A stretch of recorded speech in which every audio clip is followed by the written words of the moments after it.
John! What? Red 7! I don't know what Red 7 means. Hot route! I don't. What is hot route? Will you just go stand on the other side, please? Down! Come on. Ready, down, set, hut, hut, hut, hut! Hit me! Booyah! That's what we call a sack lunch. Nom, nom, nom, nom, nom, nom. It's time for the Soonerscoop.com postgame show presented by Eskridge Lexus in Oklahoma City. Eskridge Lexus is the official travel partner of Soonerscoop.com podcasts. Now, here's your road crew, Carey, Eddie, and Bob, wrapping up all the action and reaction from this week's game. All right, we are here. Eddie and Carey with you for the Eskridge Lexus Postgame Podcast. Normally, we would be doing this from Fort Worth or places unknown near Fort Worth, but Eddie and I not allowed in the press box. Yeah, did you hear about the coronavirus? I had it, no big deal, but well, you're gonna get it again if you just keep this up. I'm telling people I'm actively trying to get it now. Well, stop coming over here then. Or mask up, buddy. That's true. That's true. I'm Carey Murdoch, scooting further and further away from Eddie Radosevich as this show goes along, because he's drinking a tall boy. I'm used to it. Now, this is actually, I think this is the wide mouth can. It is the wide I don't think mouth, this is considered the tall boy that everybody has come to know, but yeah. I had a couple of White Claws this morning, too, so we're doing well today. Did you sing a national anthem anywhere before the game started? No, not today. Not Okay. today. Leave that up Anyway, to Big Cat last night at Rough and Rowdy. all right, yeah, I did see some of that action last night. By the way, Sooners win it. They win it easily today, 33-14 over TCU in Fort Worth at Amon G. Carter Stadium. And Eddie, I'm going to be honest with you.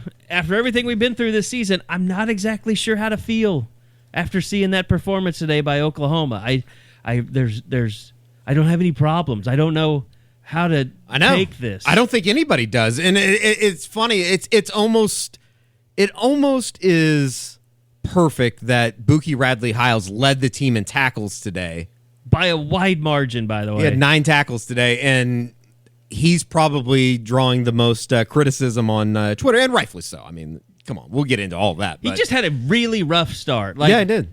He was one play, and the funny thing is, yes, getting to watch the games. I probably should have just turned on Toby Rowland and my boys and listen. And I did listen to him for a little bit during the game. They do OU is so lucky to have that crew. Let me just say that. I don't think I've said this recently, but really, really good. OU is so lucky to have that crew. When you hear, like, you and I are both in radio, and you hear all the play-by-play guys, and it sounds like someone is literally an exciting play away from death. Those play-by-play people are so old everywhere, and it's just like they're hanging on by a thread. And we've been through that. I mean, Dave South. I remember listening to old Dave South recently. a couple years ago. But it's probably a racist. I mean, most people in Kansas, it seems like they hold on to their people forever. Sure. I don't know what Iowa State. I bet Iowa State's got some crusty old dudes. I'm trying to remember. I think that's right. I think he is a pretty old guy. Which really, right now, in COVID times, you probably want crusty old dudes because you don't have to pay him that much. Yeah, that's probably true, too. But OU with Toby Rowland and Teddy Lehman, they're very, very Chris good. Blank and my boy Gabe Eichard, I can't imagine a better radio crew. So, I mean, if you're not listening to them all those guys while you're watching the game, you're doing yourself a disservice if you're an OU fan. It would have been probably well-advised if you did that today because Greg McElroy hates Oklahoma for some, weird reason. I don't know that I really have that vibe as much as you do.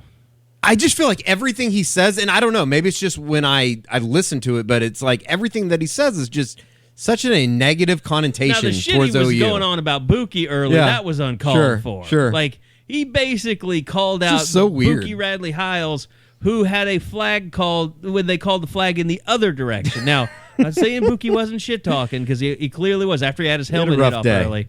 But he had a rough start to his day. No doubt about it. But I guess you could say overall, to answer your question, I mean, that was more or less, they put 4 quarters together today. And I think that is something that everybody wanted to see. And, for the most part, it got a little tight there before halftime at 17-7, but it was an ass kicking, and to a certain extent. I would say fan gripes I saw on social media throughout the game. 1, Buki. Sure. 2, Lincoln Riley play calling, I think, was probably up there. It's less to be desired. What is the... It leaves something leaves something to be desired, especially inside the red zone. And, you kind of brought it up, but, maybe he feels a little bit more confident in his defense and doesn't have to get overly aggressive. And you have a freshman quarterback. There was a lot of people at halftime. No turnovers, by the way. No today turnovers. For either team, which was odd. Didn't even necessarily even come close to anything like that. By the way, Oklahoma State has just scored to make it 28. Well, about to make it 28-14.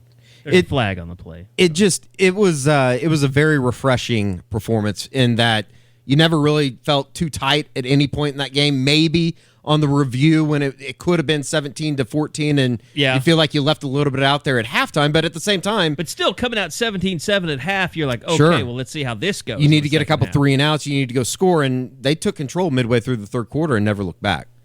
They did not have a player with the... I'm going to say it. Didn't have a player with the heart of a Sam Ehlinger to lead them back. No. TCU's just kind of weird. I tweeted it after the game. I don't think TCU's very good football team, but OU did what you do to want to. If you are a good football team, they did what they needed to do. Well, Oklahoma is a better football team today than they've been all season long. I think we can safely say that. They've gotten better. I know that doesn't calm anyone down from being pissed off that right now they're on the outside looking in of Big 12 championship game. But at the same time, you're going to get to play, Oklahoma State to see, how you measure up. That was a backwards pass, by the way. I don't know if they blew it dead before. We're sitting here watching the Pokes. In the fourth quarter of the Pokes, they did not get a touchdown. We're both wearing orange because, everybody on the board believes that we're OSU fans eternally or internally. It's better for Iowa eternally. State to win this game today, by the way. No doubt about it. I don't understand people that were like, oh, OU fans need to be rooting for OSU today. Bullshit. No, you don't. It would have been better if Iowa State would have won this game and put OU in a head-to-head situation with Oklahoma State. Because their head-to-head situation with Iowa State ain't looking so rosy. No doubt. So, but no, TCU played Iowa State better than they played OU. I don't know. TCU, it was kind of weird because I felt like Oklahoma was running the ball really well, and then you look up in the first half, and then I think Kersey tweeted it out. They were only averaging 2.6 yards a carry, but then they started to wear him down a little bit, and it almost started. Well, they weren't. That was one of my biggest issues. They were not running the ball downhill enough. It was a lot of misdirection, a lot of zone read, which I asked Lincoln after the game, what was wrong with your zone read? He said we didn't run that much zone read. Okay, so maybe I could see him trying to play semantics there, but you're still playing what looks like a zone read to the most of the population. Yeah. Whether that's designed for Spencer Rattler to keep it, if so, what? Give me a break on that. There's no one is telling Spencer Rattler this is a designed run for you that looks like a zone read.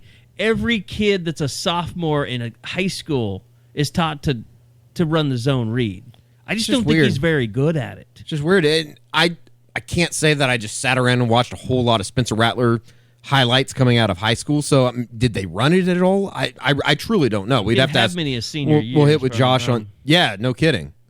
Maybe he just hasn't been in the groove of things. But it's what's wild, Carey, is the fact that Rattler only completed 13 passes today and still went for 332 yards. He completes 13 passes, 25.5 yards per completion, 15.1 yards per attempt, and it was kind of it was an all-or-nothing day passing the ball today. And, Marvin Mims, it was Theo Weiss was the guy that everybody talked about last week, and it's kind of funny that Weiss ends up having his career high with 87 yards today, but at the same time, everybody's going to be talking about what Marvin Mims did. And because he went for 132 yards and 2 touchdowns. All-purpose yards. Was it 132 all-purpose? No, that was just his receiving. Okay, the all-purpose. As a returner, he also had another 38 yards. Trying to think. I saw the note that or OU 42 sent out. yards. I saw the note that OU sent out Okay, that's what it was. 193 all-purpose yards with the 42-yard punt return and a 19-yard kickoff return. Mims has a team-high 6 touchdowns on the year. It set the OU record for freshmen in his first 5 games. The previous record was held by Ryan Broyles in 2008 and C.D. Lamb in 2017. Broyles, obviously, a redshirt freshman in 2008. But so back to the running game, the running the downhill, I just didn't think they needed to do that enough. Now, the second half, they came out and they just handed it to Pledger and said, "Here, run the ball between the tackles, break it outside." I mean, Pledger ends up 22 carries, 122 yards total, and a touchdown, long of 25. Clearly, to me, Seth McGowan needs to take a backseat to T.J. Pledger. Now, Ramondre Stevenson probably coming back next week. Looks like he's coming back next week. And I think that's the most exciting part, isn't it? Because you get both of those guys back there, I think there's a lot to like there, because I do think that things are coming together on the offensive line, and it was kind of interesting that they popped the big Pledger run in the third quarter when Chris Murray comes in. And I was kind of surprised that he didn't play a whole lot in the first half. Starting controversy. Offensive line controversy is easy to start these days. Just start Eric Swinson. God, that I don't know if that's controversy. I think that's Here's the thing, almost what's the cover up there? What's going on? What's going on Here's there? the thing, you see Eric Swinson start the game, but to me it seems like the last couple of games Anton Harrison has played the majority of snaps at left tackle. Yeah, I would have to look at the PFF numbers that come out tomorrow morning, or do they put those up on Saturday night usually? They'll come up on Saturday. Sometimes they'll come up while we're doing the pod, but that's after we've done everything. Sure. We got back to the hotel room. Sure. I don't know. I don't know why you're not starting Harrison, but I do think it was a step in the right direction. I mean, Carey, it's crazy that Oklahoma coming into this game was averaging 3.6 a carry.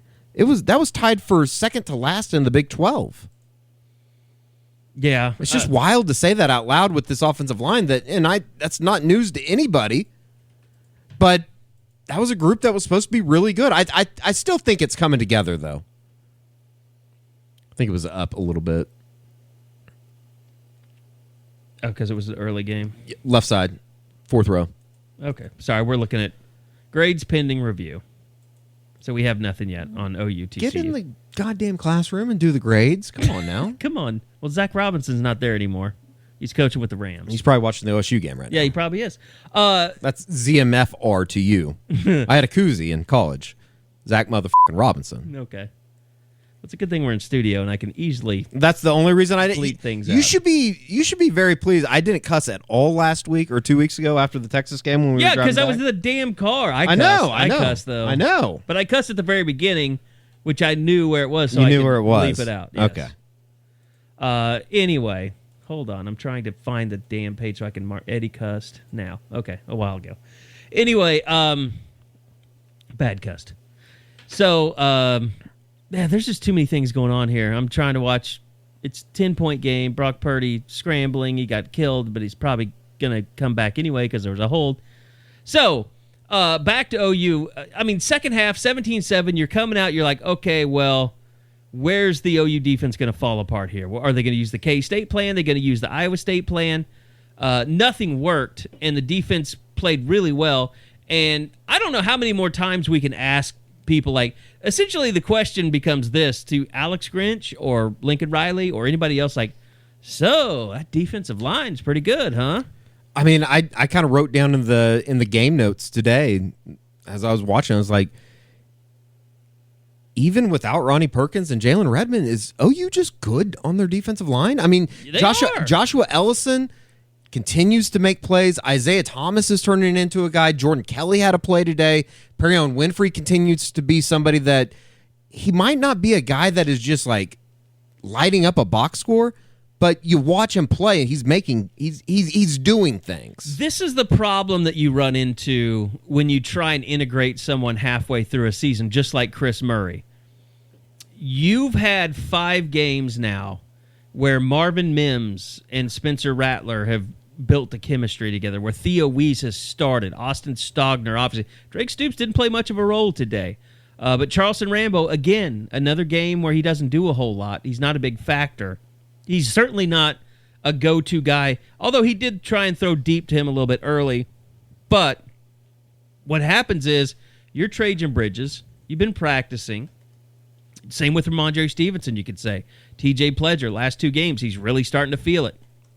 Now, I think Ramondre Stevenson is still their best running back. But it's just like, not having Ronnie Perkins, not having Stevenson, not having Bridges. Other guys tend to kind of fill that gap and step up and fill that role, whether it's Marcus Stripling or Isaiah Thomas or TJ Pledger or Marvin Mims or Theo Weiss. Like, those guys are trying to be pushed back into a system that wasn't working because of their absence, but now is because they haven't been there. I thought that rush-in group had a really good day today. Really good. Stripling had some Benito run. had some nice Benito stuff. had some nice plays. John Michael Terry had some nice plays. Asamoah had one of the sacks today. Sure. I mean, defensively, they play. I mean, when was the last time? And TCU, of course, adds on Robinson had a sack today, by the way. TCU adds a late Roberson. touchdown. We'll call it a late touchdown. I mean, it is what it is. But like they played well today. From what they did against Texas outside of the last 5 minutes, they played really well today. And I think you that's a notice, positive. Like, Josh Ellison flashes every once in a while. I mean, everybody, LaRon Stokes and Perry Winfrey, they're your unquestioned starters on the interior, but there's not a ton of drop-off when Ellison, Roberson, Jordan Kelly had some nice plays today.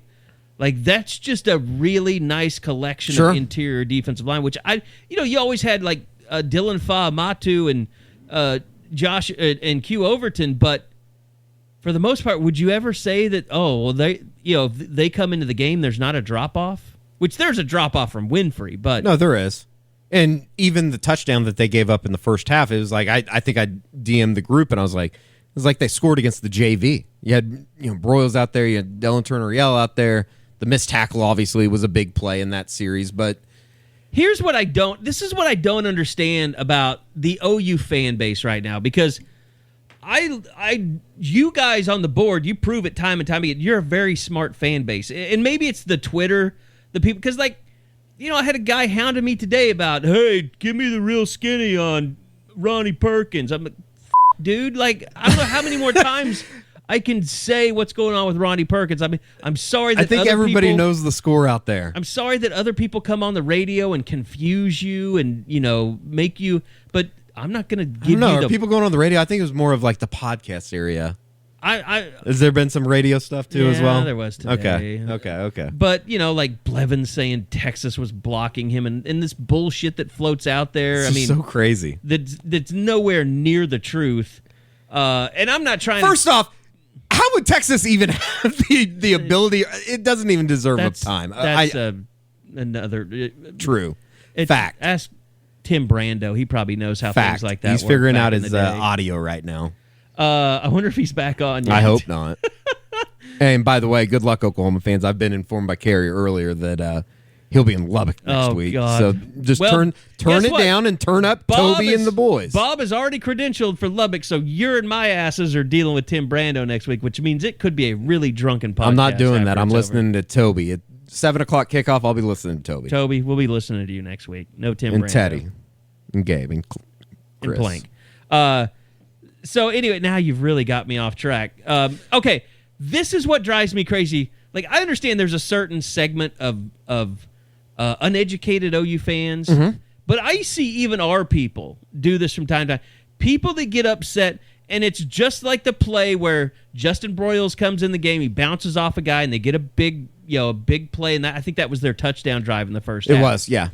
But, like, here's my point. Like, Alex Grinch playing other players, rotating players, that's his entire philosophy. I'm not even arguing whether it's a good system, a great system, a bad system.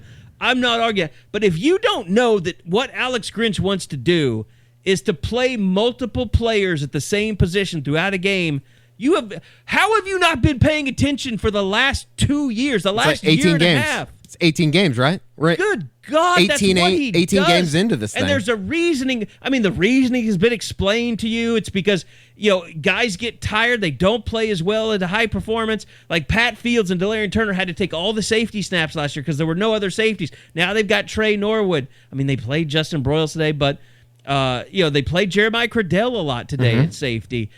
It's good for the defense. It's just like with the defensive line. You don't have to have Perry on Winfrey out there on every goddamn snap in Alex Grinch's defense. So this is a little bit of a rant, just something that's other side of that bothering me lately. The other side of that, though, would be they're tired. That's why they're giving up plays. Well, people, right? I mean, that's been one of the things that people have brought up to Lincoln Right. Riley. Like, are you having fourth quarter meltdowns because you're conditioning? You know what? If you're rotating people, you don't have to worry about conditioning as much. And here's the other thing. Like, this... I don't want to make any enemies, but I'm telling you guys, you former players, Jerry Schmidt was your strength and conditioning coach, and he was an asshole. And he drove you to your limits, and you appreciate him for it now. Benny Wiley's just a different guy. He's not Jerry Schmidt. I don't think Jerry Schmidt will ever... I mean, is he working out well at A&M? I mean, they won their first big game in 2 years last week. I don't think that there will be another Jerry Schmidt-esque guy in college football these days. Super hardo. I mean, the only guy that was kind of comparable to him was homeboy up at Iowa, and he got his ass fired, right?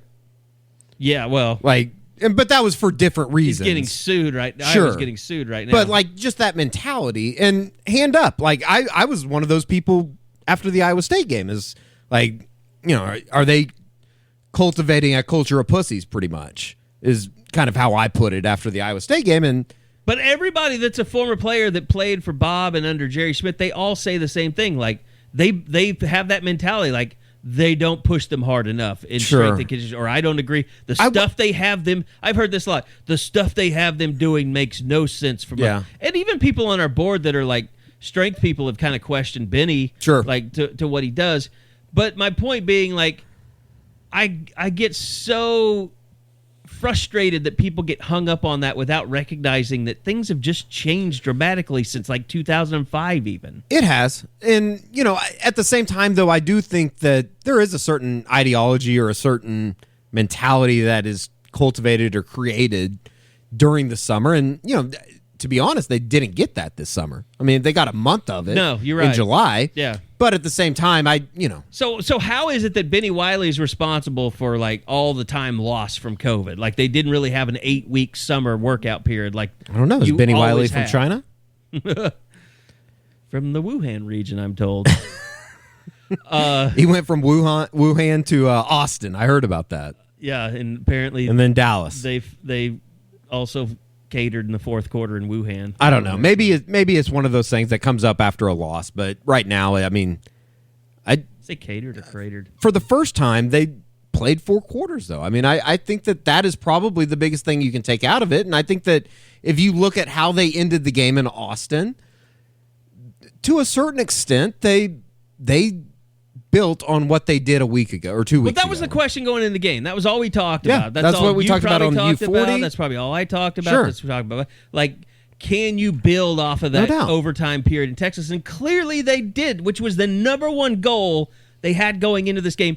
Can you build on what you did in the fourth quarter or the overtime period against Texas? Absolutely, they did that today. Mission accomplished. At the end of the day, you walk out of there with a very respectable, 33-14. I don't even know if it was a 19-point game at times in the second half. That was a very nice performance. You gave up 75 yards rushing today. Carey, I think they're pretty good against the run. And, you're not going to necessarily learn anything. It's kind of what you get in the Big 12. I don't know if you learn anything this week. I don't know if you learn anything next week in Lubbock against Tech, but there's going to be games here over the course of the next month that, and particularly within a month when you play Oklahoma State, it's going to be interesting to see how this thing comes together. I mean, I think that there's a good reason to think that OU defensively is coming together. And, you look at what the defensive line has been able to do. I thought Woody Washington had a nice day. It could be said that Woody Washington, he might be the best tackler in the OU secondary. He does not miss tackles, which is a positive. It's very for a group that has missed a lot of tackles over the last 2, 3, 4, 5 years. It's very Derek Strait-esque, and that's an old reference probably. But Derek Strait was one of the best tackling corners I'd ever seen. Old's references when you're talking about somebody like Derek Strait is completely acceptable. Yeah, at least he didn't play for Switzer. It's not like I'm going, Ricky Dixon. Right? Yeah, sure. Rest in peace, Ricky Dixon. Mission was accomplished today. It feels weird because we don't have a whole lot to bitch about or complain about. In fact, I think we might have exhausted all our issues, which was the run game. Yeah, if you want to bitch about something, you can talk about not finishing drives, which you play better teams that might end up costing you having to settle for field goals, things like that. But at the same time, I don't know. I guess getting a penalty before Gabe Burkich hits a 50-yarder to make it a 54-yarder. And even that could kind of go into the idea of just being conservative a little bit. They go with a draw instead of maybe trying to get more yardage there before the end of halftime or the end of the first half before halftime. So I don't know. Not too often do we come into this studio and say that everything was a pretty damn good day for Oklahoma football. There's usually reasons to bitch about something, and today was one of those days that I think you can kind of sit back and feel good about where everything is headed. And they kind of talked about it after the game, but there's a lot of guys on this football team right now, Carey, that are making a lot of plays, and it's guys that are very, very young in the program. I've said how good can Marvin Mims be? Yeah, how good can he really be? What was interesting, what Spencer Rattler said about him after the game, which is he saw his coach say that he's the type of player that you can't overthrow, and Rattler said, I had to go back and think about it because I don't ever remember overthrowing him. Like the way that he adjusts to the ball in the air, which is, and adjust his speed, to the ball in the air. Like that's true, like center fielder, craziness, outfielder kind of tracking a baseball that just not everybody has naturally. That catch that he had third quarter, TCU sideline when he went up and got it. He rose up and got it. Mm-hmm. I did not.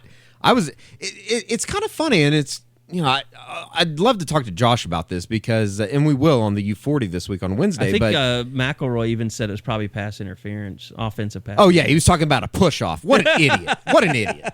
What a moron! Okay, maybe I'm on your side a little bit more now. It was one of those plays though that I don't know. Maybe I just completely underestimated Marvin Mims, but after the first or second game, it was like, whoa, this guy can move a little bit. Like he's a little bit faster than I thought he was. And then today it's like fast, yeah. And then today was like, I didn't know he could go up and get a ball like that. But then again, it's not like he has the body like a he Des doesn't. Bryant or even a Jaden Hazelwood. Somebody threw it out there today on Twitter to me. He is a faster Ryan Broyles. Is that a stupid comment or is that He's a longer, fast, Ryan Broyles too. I don't know what their height is, but yeah, he just seems longer. I don't know. He's a baby. He's a true freshman. Like he hasn't had time to get rid of all the body fat and just be super lean. And we say that, and he had 193 yards all purpose today. I know. He's a freak. And Theo Weiss had it's just kind of funny that we talked so much about Theo Weiss because he had the 2 receptions against Texas on third downs last week in the third quarter, and he ends up having a career day today. Yeah. Like technically he had a career high day. He's got overshadowed. By the way, what we're talking about is probably a really good time for us to do this. Eskridge Lexus is all about embracing the best. That's why they are the official travel partner of the Soonerscoop.com podcasts. So it's time for us to recognize the Sooners' best with our Eskridge Lexus Player of the Game. Might be a little bit of a controversial pick today. You've got several, I think, guys to choose from. And by the way, thanks to Eskridge Lexus for being the title sponsor of the postgame podcast. And they are, as I said, our travel partner. They allow us to use some of their fine vehicles. I took one to Ames, Iowa. I think Bob probably going to be taking one to Lubbock next week. But a lot of the 2021 models have made their ways in through the door. I drove a ES all-wheel drive that was fantastic. The ES cars, great sedans. The IS, if you want something a little bit more sporty. RX, if you're looking for more of a sport utility vehicle. We've driven them all. They're all great. Hell, we've driven the LS, which is badass. I mean, that's the super sedan. We haven't driven the LC, Ed.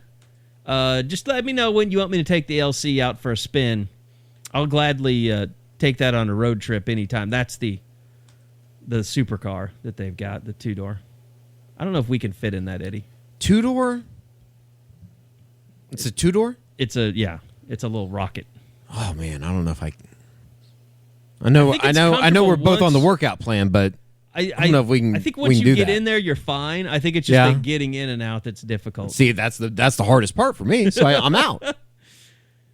But I'll be in if they need me to, though. I still remember when Traver got stuck in Al's Corvette at OU, Texas, like 10 years ago. I feel like I've heard about that before. Yeah. All right. I'm not trying to open up the door. I don't care what you say. No, I have matured. I have nothing to say.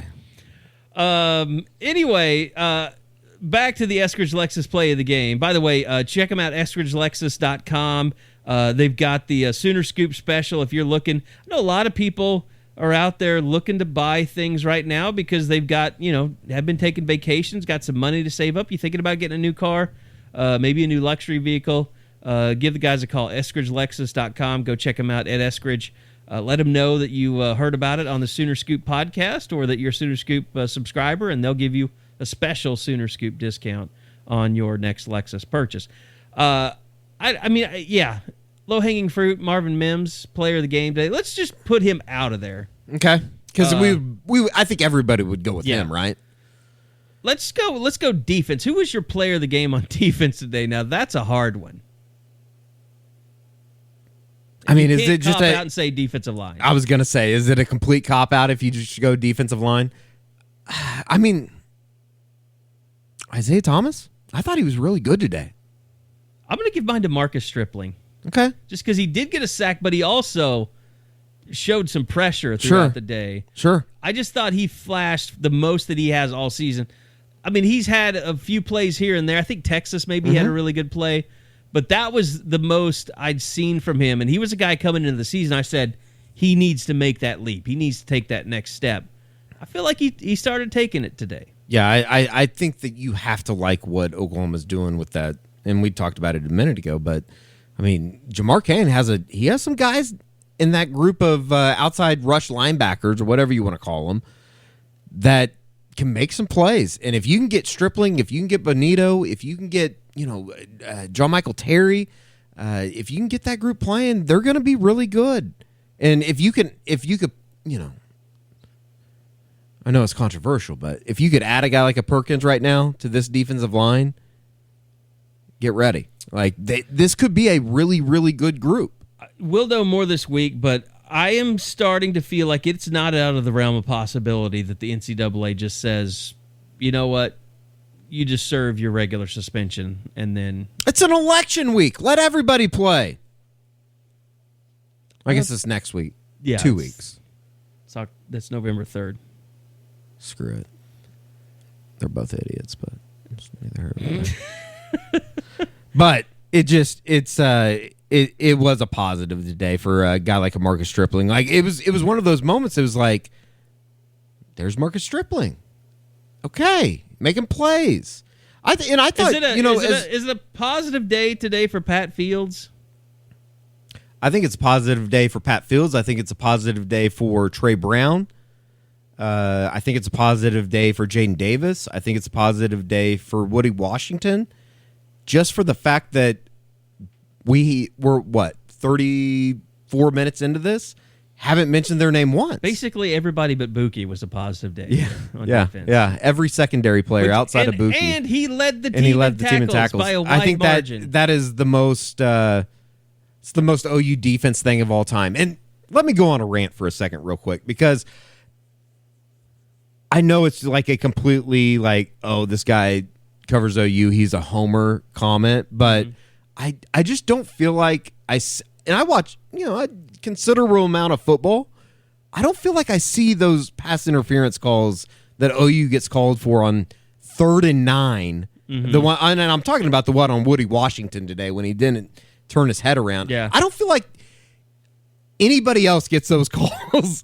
It's always an OU defender in a 3rd and long that you look up and it's like, okay, that was a terrible ball, decent defense.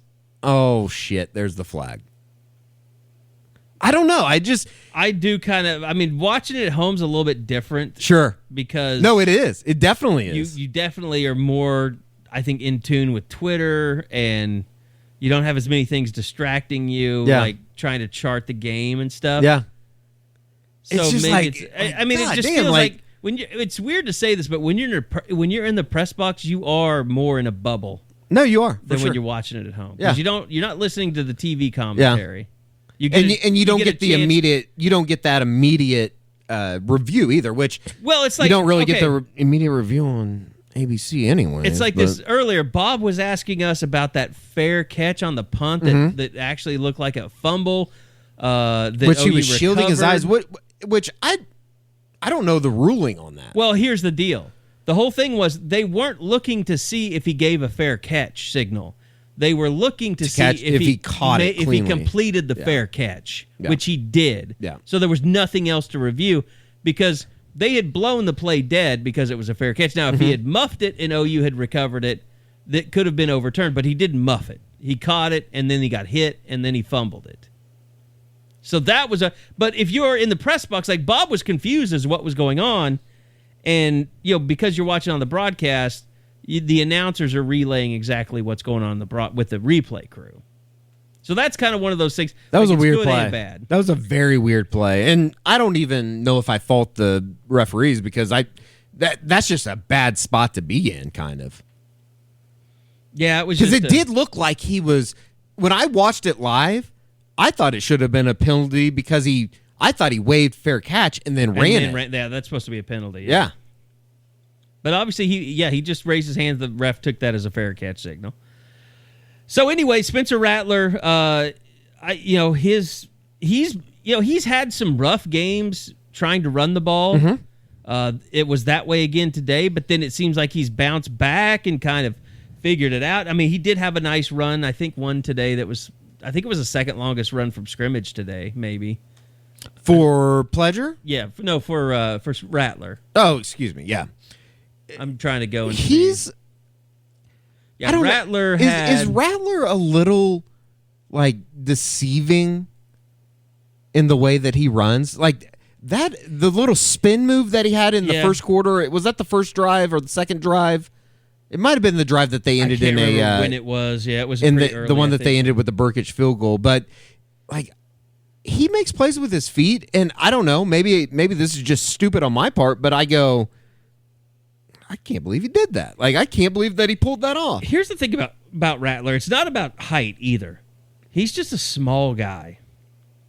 Like, compared to, like, Jalen Hurts is built like a man. I mean, he's bigger than the other two guys that won Heisman's, though. But Kyler Murray, like, even he looked like a midget. He had so much muscle. Sure. Like, his arms looked like they were smaller they looked dwarfish because his biceps were so big. And that might be a bad. Legs were it might really be a bad comparison because Kyler's just kind of he's just a tiny guy. Well, I'm just saying if you're 5'9" or 5'10" or whatever he is, which we've stood up next to him, he's probably 5'10" legit. Kyler? Yeah. I've always said, and this goes back all the way back to baseball. Kyler is a lot bigger than people think he is. Yeah. Like Baker. Kyler's the definition of thick with two C's. Yeah. But, I mean, everything about him is big. Like, his biceps are large, his quadriceps are large, his everything? Hamstring. I don't know about everything, damn it. I'm just saying. When you talk to our locker room sources. When you're that swole. No, I know what you mean. You look kind of dwarfish. Sure. No, he does. And especially when you're playing behind, Adrian Healy that's 6'6" or 6'7". I mean, Wes Welker was that way. Yeah. He had dwarf tendencies because he was so big. Well, those guys are just out there, though, with guys that are It's like they get that little arm 6'5", thing where it goes really 6'6", fast. yeah. It's like if the frame rate is off and you're... Kyler still looks like that, even in the NFL when he's playing. Yeah. It's like, God, but then again, it's like, God, this guy just went around the edge on some of the fastest defenders in the country. He destroys angles. It's just he's unbelievable. So fast. It really is. But, no, but Rattler, he's not thick with... He's thick with a K and no C. I would like to see... I don't know, and I feel like that's one of those like COVID things that because we haven't been able Stick to with like a Q, maybe. like be in person with him, you don't get a good idea of just how big he is. Yeah. Or how small he is. Either way. But, he's got to fill out. He's just a freshman. No, he will be. Yeah, for sure. For sure. The COVID didn't have time to work out, all that. Sure. And he came in, remember, he was not toned. When he was in high school and came in as a freshman, like, I remember seeing him when we could see him in person going, he's a little baby fat on him. Like, he's just not toned all over. I don't think lifting weights has been a priority for him. He's never had to really bother with that. He was playing football, then he was playing basketball. It's kind of funny. It's like, I thought he threw the ball really well today. And to find out after the game that he only completed 13 passes it kind of shook me a little bit. I'll tell you what. I saw a couple people in the meeting. I'll if Kersey's listening to this, I'm calling him out a little bit. The people were comparing this. I don't know if it was Kersey, but they're trying to compare this season to 2005. Like with Bomar? Yeah, like that. Well, not like how they with Bomar and Paul Thompson. Like just how they started. Better. Oh, they okay. Started and just got better. Like I don't really feel that comparison. Like that was. The program's... It was coming off of 2 national championship appearances. Sure. And it wasn't the Bomar got kicked off the team year. But the offensive line was a mess that year. Remember, they had to move Davin Joseph all over the place. I think Chris Bush got moved all over the place. They couldn't Chris find Bush is a name that I have not heard in literally since 2005. He only played like 20 years in the league. I know. Retired. I literally have not heard that name. And like, I feel like if you would have told me, if you had been like, Eddie, name a bunch of offensive linemen that have played at Oklahoma, Chris Bush would not have been a name that I remember. I feel like Chris Bush, his defender, because I'm like, he's so forgotten in OU history with the offensive linemen that people like. Yeah. Like OU never like, it was always like, oh, Trent Williams, Jamal Brown, like all the Outland Trophy winners and Pro Bowlers. I was like, Chris Bush has been playing in the league for like 12 fucking years. Like he's made it like more than almost every other offensive lineman. And he just retired right before Stoops retired. He was actually at Stoops' statue ceremony. Was he really? Just standing there in a jean jacket by himself. Like, I'm trying to think. And I was just like, that's Chris Bush. Did he end up with he ended up in Atlanta, right? Yes. For the longest time. Yes. I want to say he was roommates with James Hanna, and they were like there was a whole thing about them and how insane they were as roommates. Really? Which, knowing what we know about James Hanna now, makes it more interesting. See, now I'm kind of having these visions. Was it Chris? Yeah, it was Chris Bush. Okay. For some reason, I was thinking of somebody. I'm thinking of somebody else. But yeah, Chris Chester. Bingo. That's Chris who. That's who I was played thinking. with Atlanta forever. That's who I was thinking of. Yeah, you had. That's who I was. That's Chris who I was Chester. thinking of. See, I just defended Chris Chester by calling him the wrong name. See, for my an bad. Entire segment. My bad. My bad. No, but there was Chris Bush and a Chris Chester. There was a Chris Bush, 2001 to 2005. I was in high school, so that doesn't even count as real history, to be honest with you. But yeah, Davin Joseph, Chris Chester, Chris Bush. Yeah. I think that kind of Yeah. was the building blocks Sure. of that offensive line. Sure. Yeah, I don't know if I see that. I mean, it was a mess of an offensive line. I don't know if I see this as a 2000. I almost think this is Plus more they of had a. Adrian Peterson, by the way. It's just, there's going to be a lot of people that talk about this, but I think that it's one of those things that. I don't know. Is it a complete cop-out just to say this team's young? It's a young team. When you look at the guys that made a lot of plays today, it's a young team. Well, and I don't think Lincoln Riley can keep harping on this, or at least he needs to stop. But it's a young team that lost. Even if they didn't have COVID stuff going through, there would have been some growing pains with this offense. I really think that, because you're still going to have player suspension. You're still going to have Jaden Hazelwood hurt. If you'd had all the practice that you wanted to, and on defense is the same thing, like they had to grow, they had to get better. Now, would Joshua Eaton and guys like that be playing more by now? Probably, yeah. Would DJ Graham, who played today, be playing more? Yeah. But on offense, you still would have had these growing pains that you're going through with Rattler and the receivers. Sure. And the running backs. I don't want to be too negative because as we said, Oklahoma did play well today, but I want to see a little bit more from Stogner. I agree. Like, maybe it's stock down a little bit. Come on now. Yeah, there might be a little bit of stock down. And I will say, I think two of the first three times that they targeted him, he might have got mugged a little bit. But if you're going to be that guy, you make those catches. He's still got to make those plays. He's got to catch the ball with his hands, not let it get into his body. And that's being very nitpicky, like, if you really want to dig into it. But it's just like him getting tackled by one player that dove at his legs against Texas. Sure. There's a level that he has not reached that he could reach as a tight end that could make him nearly unstoppable. Like, and he's not at Charlie Kohler's level. I guess he's Kohler now. Not no, Kolar. But it was Kohler making those plays as a sophomore in his 14th game of his career. No. Like, I think that, like, even as we're being critical of him, you got to remember, it's like he is still a sophomore. Yeah. He is still kind of finding his way, if you will. He'll be a sophomore next year if he wants to. Sure. The whole COVID rules. Yeah, no doubt. So, I mean, look, it was a really big win. It's a big touchdown for a lot of people. You don't go for two here, do you? You onside it, and then you... Yeah, just onside it. What was it, 3.5? Oh, I thought it was like 6.5. I think it went up quite a bit. No, but I think you got out of today exactly what you wanted to get out of today, which makes it hard for us to just entirely sit here and talk about, how outraged we are about anything. I don't think you can't. Like, I think it's a little, in a way, irresponsible to just be completely pissed off about the way. I mean, my God, they won by 19. They were favored by 6. I would say, like, Buki is not detrimental to the team. He's just annoying to fans that want to see better defense from their nickelback. I mean, so what? I guess the question is like, where are you on Buki? Because he's not going to stop playing. They're not going to stop playing him.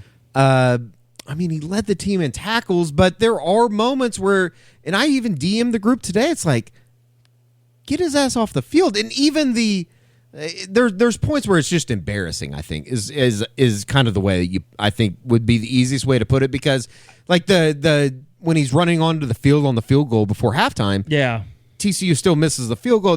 OU blocks it, then they get the extra opportunity because 12 men on the field. Like, is that a coaching thing? And Bob said that the coaches were shooing him out on the field. Like, they didn't know there was 11 already out there. Sure. I don't know. I mean, I mean, there's no solution. It kind of goes back to what I was talking about, platooning players. I get it that some people get upset because David Agwebu is not out there to start the game. He still plays a lot. Deshaun White still makes plays. I mean, it's not like it's hurting their defense. There was a couple plays today, though, that David Agwebu made that's like a couple years. There was one in particular on a third down that he kind of tracked down the guy on I think it was a screen pass over the middle, and it was like, okay.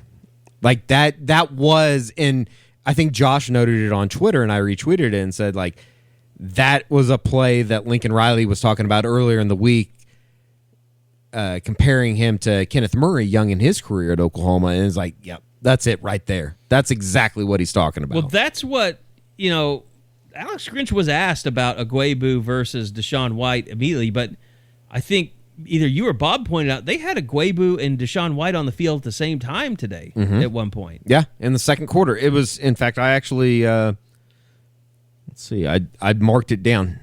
First quarter, 5:30, Guebu and Deshaun White in together. So, I mean, it wasn't like it was, middle of the game or something. It was still relatively pretty if you're early. Just rotating between those three guys, what's your beef? I don't think there is. And, Eric Bailey also put it out there on offensively. It's like, 20. They were 22 plays in. They had 207 yards, OU did. 7 of them were chunk plays, 3 passes of 15 yards. Marvin Mims had 50. Weiss had 44. McGowan obviously had the long, 34-yarder, I think, at the beginning of the game, or 43-yarder at the beginning of the game. And then they had 10 runs four runs of 10-plus yards with Rattler, Pledger again, and McGowan. And that was with 13:40 left in the first half. So, I don't know. I think that overall, though, it was a very positive day for a lot of things, Oklahoma. It was. Now you move on to head to Lubbock, Halloween night, Texas Tech. Can we end the narrative that like weird things happen in Lubbock? Because weird things don't happen in Lubbock. Sam Bradford doesn't get a concussion on the first play of the game because of an Alan Patrick fumble. I was at a wedding that night. I blacked out. DeMarco Murray doesn't blow out his knee. The last thing I remember is OU getting I guess they're. I mean, kickoff. Yeah, but that was also. I was in college, so that was 16 Danny years ago. Amendola doesn't get a mystery first down when he was clearly short on 4th and long. Was that game as well? No, it was a different game. They just mysteriously take the. I feel like I'm becoming that commercial, like a woman, a twin, burns her hand in Minnesota. And Amendola, her sister. Amendola was 2007, North Dakota right? feels it. That was I 2007. think that was 05. Yeah, that was 05. Was that the same game? Well, Oh, no, you're talking about a different game, right? I'm talking about a different game. Yeah, I was at that game. I'm just saying, you're saying weird things don't happen. Oh, but I'm giving you different examples of different years. No, I mean, go but that Raiders. Was an 11 a.m. game. That was 05. That was an 11 a.m. game. So it wasn't at night. I can't recall game start times. That's not. I know in for my a memory fact bank. it was an 11 a.m. game because we drove back and I hit a deer on the way back in Wichita Falls. I do remember that. Britt Banowski. Shout out, Britt. And his dad's new Audi, wasn't it? It was his dad's brand new Audi, yes.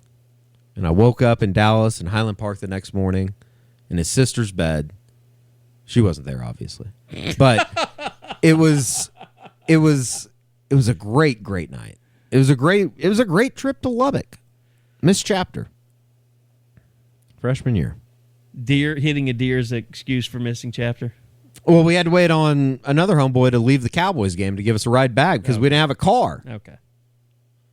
So yeah, it was a good trip. There's been some weird trips. Okay, maybe there has been some weird trips to Lubbock. The Broyles game when they just went out and got their ass kicked in 2009. I was out there for that one as well. And he's celebrating 15 yards out while scoring down like 40. I will say though, I know it's not popular, but all-time best alternate uniform that OU wore that day. I absolutely agree. Absolutely, 100%. What do they call those? The fight or like it was something that Nike battle, did, wasn't it? Nike yeah, it was something weird. Something? Yeah, it was something weird. Those were sweet uniforms, man. Really nice. And that alone, that game, made OU fans hate alternate uniforms. Oh, I think 100%. Until they went to West Virginia and won. But the truth of the matter is, they had no chance to go out there and win in 2009. Landry Jones had no receivers other than Ryan Broyles in that game. They tried to throw the ball to DeJuan Miller over and over and over again, and he never could catch it. Sure. It's just unbelievable. We don't recruit New Jersey. Oh, man. What game was that after that his dad went ape shit? It was after the Insight Bowl. Insight Bowl, that's right. Those were dark days. Those were dark days in the OU remember football Dave program. Sittler and I were sitting there. In the hospitality room at the Camelback? No. Oh, at the game? We were at Bob's Hotel getting ready to talk to him. Oh, the morning after. Yeah. That's right. Because he tweeted it at like 3:40 in the morning or something, and wasn't I was like, Sittler, check this out. And I think Sittler was like, what is this? Like Twitter? What's this? I was like, this is DeJuan Miller's dad. And he shows it to Bob. Like, I wouldn't show that to Bob. We should invite Dave Sittler onto the U40 at some point. He would definitely come. Let's do it. I talk to him all the time. We should do it. He's a good dude. I know. Great dude. Probably not happy the Cornhuskers got their asses kicked today. I think he's used to it. Yeah, he probably is. I don't know if you read the Tom Chattel article this week, but I think everybody's kind of used to it up there right now. Oh, boy. It's not good. Did Penn State lose? I think Indiana just scored. They were up 28-20. By the way, I don't know if we're getting out of here, but Talon Shetron. Big commitment today for Oklahoma, 2022 wide receiver. We'll have more of it, I'm sure, on the U40 this week. That's your new name to mess up. I went and interviewed, and we'll run the article or the interview on Sunday. I went and talked to Kyle White earlier this week about his commitment, and it was like the entire way there, I just kept saying out loud, Talon Shetron, Talon Shetron, Talon Shetron, Talon Shetron, Talon Shetron, just to make sure. I called Justice Hansen Justin one time, and he's like, "Don't ever let my mom hear you say that." Justice said that? Yeah. Yeah, I mean, at least I'm getting the name right. That if you're calling a Justice a Justin, that's a completely different name, right? I think it's the same type of, same area. Well, that'd be of like somebody egregiousness. saying Edie and Eddie, That would be worse. which has happened before. Like a professor. Indiana scored 28-26. Penn State is your score with 26 seconds left. Oh, wow. I think you just blame it on COVID. No, yeah, anything that bad happens in 2020, you just blame on COVID. Yeah. I mean, it's easy out. Michigan State, blame it on COVID today. Mel Tucker, good luck, buddy. At least he's making like $5.5 million this year. But they really can blame it on COVID. They had like one of the worst outbreaks in college football, didn't they? Yeah, shit. The entire program probably had it. At some point, they had like 25 guys at one point, I Yeah, think. it was ridiculous. Yeah, they had like 25 guys available to practice at one point, I think. That's unbelievable. Good luck with that 21-day quarantine, Big Ten. They were talking about that on the broadcast today. Well, they How were possible talking that's about gonna anything other than the game today on the broadcast. Yeah. It was a rough day for, but you know what? I will say this: it was good to hear Joe Tessitore doing college football again. Yeah. That's where he's Where the he best at. belongs. It's his home. It was nice not to hear Booger McFarland next to him. No doubt about that. No doubt about that. Unfortunately, I had to have Craig. It doesn't get any better next week unless the sound goes off again. Yeah, maybe we'll cheer for that. But like we said, tune in to Toby and the gang. Listen on the radio. You don't have to deal with that other dinosaur, Tim Brando. Anyway, I think that's going to do it. We appreciate it. I'm sorry there was no need for a drunken podcast this week. Not a lot of reason for being pissed off. It's going to be interesting how people handle the boards this week. I mean, it's obviously going to be all about next week and Ramondre Stevenson and Trajan Bridges, and can Ronnie Perkins come back with his teammates after his debacle of trying to be reinstated went awry. So Indiana just tied it, 2-point conversion. Wow. 28-28.